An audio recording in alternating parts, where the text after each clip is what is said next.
E agora no Alerta Super é hora da nossa coluna Direito Super com o nosso colega Ricardo Guimarães. Oi, Ricardo, boa tarde para você. Boa tarde, meu amigo Léo Mendes. Muito boa tarde, amigo da Rádio Super FM. E a coluna Direito Super de hoje vai conversar com a presidente do Instituto Defesa Coletiva, doutora Lília Salgado, que vai esclarecer pontos importantes pra gente, que é direito do consumidor, que é direito daquele consumidor que trabalha com instituições bancárias. Boa tarde, doutora Lília. Boa tarde.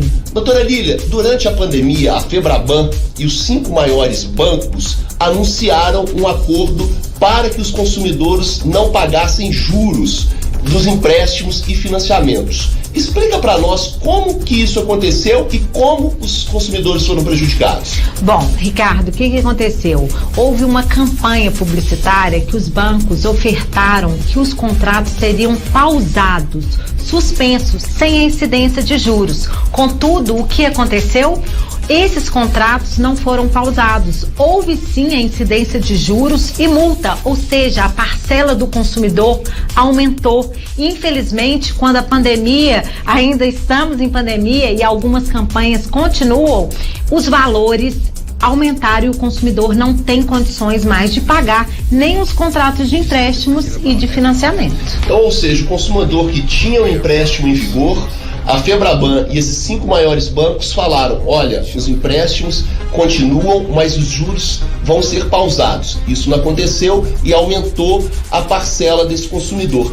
E a partir daí, o que o Instituto Defesa Coletiva fez para resguardar os direitos dos consumidores? O Instituto entrou com uma ação civil pública pedindo que os bancos cumprem a oferta de acordo com o Código de Defesa do Consumidor. Também pediu uma contrapropaganda.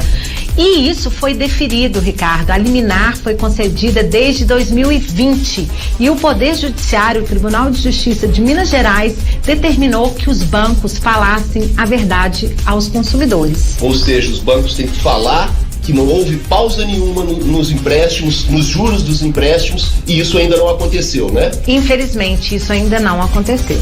E agora, qual que é o próximo passo? A liminar foi deferida, mas os direitos do consumidor, os direitos da pessoa que trabalha com os bancos, que tem contas em bancos, que tem empréstimos, ainda não foram resguardados. O que o Instituto Defesa Coletiva vai fazer a partir de agora? Bom, nós temos uma audiência agendada nessa sexta-feira no estado do Maranhão.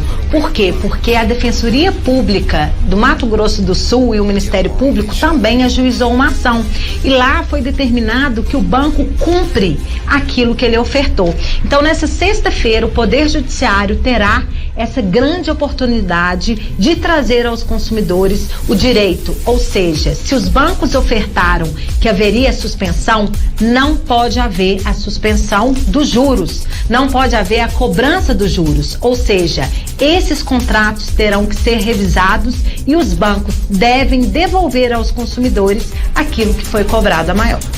Léo Mendes, nós vamos ficar atentos ao resultado da próxima sexta-feira, dessa conciliação, né, entre os bancos? É uma audiência de conciliação com a participação do Ministério Público, da Defensoria e do Instituto Defesa Coletiva. A doutora Lília vai estar lá, nós vamos ficar atentos e nós vamos trazer para vocês, com exclusividade aqui na Rádio Super, o resultado dessa audiência. A gente espera que os bancos cumpram de fato o que eles prometeram. Afinal de contas, nesse tempo de pandemia, muitas pessoas ainda passam por dificuldades.